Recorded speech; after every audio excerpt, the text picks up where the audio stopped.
इस वीडियो में हम पढ़ेंगे कि दो पैरेलल लाइंस के बीच का डिस्टेंस क्या होता है। ठीक है, तो सपोज करो ये एक पहली लाइन है और इसके पैरेलल ये दूसरी लाइन है। अब इन दोनों लाइन के बीच का डिस्टेंस फाइंड करना है। तो सबसे पहले दोनों लाइंस के बीच का डिस्टेंस का मतलब है कि इनके बीच ये जो परपेंडिकुलर डिस्टेंस है, अगर दोनों के परपेंडिकुलर एक लाइन ड्रॉ किया जाए तो ये वाला जो लेंथ आएगा, ये या फिर ये जो डिस्टेंस आएगी, इसको हम इन दोनों लाइन के बीच का परपेंडिकुलर डिस्टेंस बोलेंगे।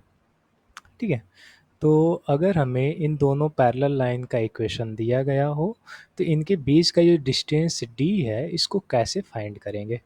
ठीक है, तो सपोज करो मान लो ये जो पहली वाली लाइन है इसका इक्वेशन है a x plus b y plus c one equal to zero, और ये जो दूसरी वाली लाइन है इसका इक्वेशन है a x plus b y plus c two equal to zero. तो अब इन दोनों लाइन के बीच का जो डिस्टेंस होगा डी, ये इक्वल होता है इनका ये जो कांस्टेंट टर्म है इनका difference c one minus c two, और इसका मॉड ले लेंगे और इस पूरे को डिवाइड कर देते हैं। ये जो एक्स और वाई का कोफिशिएंट है अगर दोनों इक्वेशन में देखा जाए तो सेम होना चाहिए। ठीक है, जो पहली लाइन में ए और बी है एक्स और वाई का कोफिशिएंट वही सेम दूसरे में भी होना चाहिए। तो अब क्या करेंगे, इसको डिवाइड कर देते हैं रूट में ए स्क्वायर प्लस बी स्क्वायर से। तो ये जो पूरा वैल्यू आएगा यही इन दोनों पैरेलल लाइंस के बीच का डिस्टेंस हो जाएगा। ठीक है, यानी दो पैरेलल लाइन के बीच का अगर डिस्टेंस फाइंड करना है तो क्या करेंगे, ये जो कांस्टेंट टर्म है इनका डिफरेंस ले लेंगे और उसमें मॉड लगा देंगे और इस पूरे को डिवाइड कर देते हैं रूट में ए स्क्वायर प्लस बी स्क्वायर से। ठीक है, इसको कुछ एग्जांपल से समझते हैं तो और अच्छे से समझ में आएगा। तो सपोज करो हमें एक क्वेश्चन दिया है, फाइंड करना है distance between two parallel lines और दोनों का इक्वेशन दिया हुआ है। पहली लाइन का इक्वेशन ये है, एक सेकेंड। ठीक है, ये पहला क्वेश्चन ये है, हमें क्या करना है, फाइंड करना है distance between two parallel lines और दोनों का इक्वेशन दिया है। पहली लाइन का इक्वेशन है 3x plus four y plus ten is equal to zero, और दूसरी लाइन का इक्वेशन है 3x plus four y plus 20 is equal to zero. अब अगर दोनों लाइन के इक्वेशन में ध्यान से देखें तो ये 3x प्लस फोर वाई दोनों में सेम है। ठीक है, 3x प्लस फोर वाई दोनों में सेम। तो जब भी पैरेलल लाइंस के बीच का डिस्टेंस फाइंड करें तो ये ज़रूर ध्यान रखें कि x और y का कोफिशिएंट दोनों में सेम होना चाहिए। ठीक है, अगर सेम नहीं है तो सेम बना लेंगे, ये हम नेक्स्ट क्वेश्चन में देखेंगे। तो सबसे पहले इन दोनों लाइन के बीच का डिस्टेंस फाइंड करते हैं।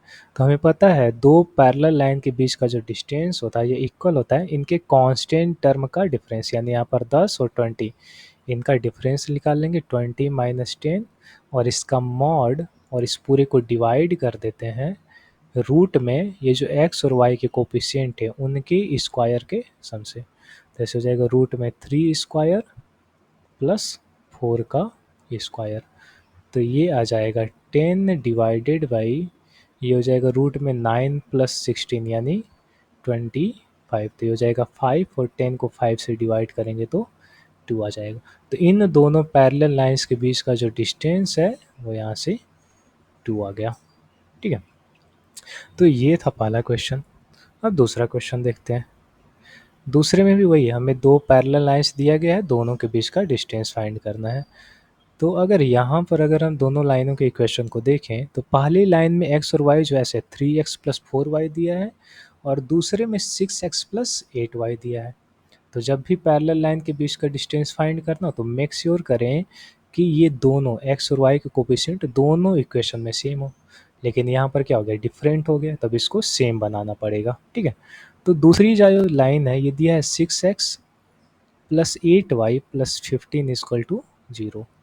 तो अगर इस दूसरी वाली लाइन में हम 2 से डिवाइड कर दें, अगर 2 से डिवाइड करते हैं तो ये बन जाएगा 3x प्लस एट वाई को डिवाइड करेंगे तो 4y प्लस 50 को डिवाइड करेंगे तो 25 इजक्ल टू 0। तो ये जो लाइन का इक्वेशन था ये ऐसे चेंज हो गया। अब यहाँ पर देखो 3x प्लस 4y आ गया जो हमें चाहिए था।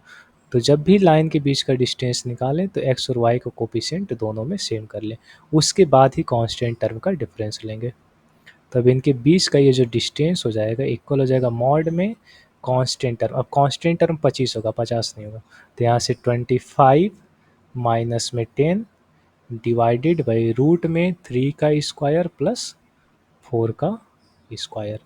तो ये इक्वल हो जाएगा 15 डिवाइडेड बाई 5 यानी 3। तो इन दोनों लाइन के बीच का जो डिस्टेंस होगा ये 3 हो जाएगा। ठीक है।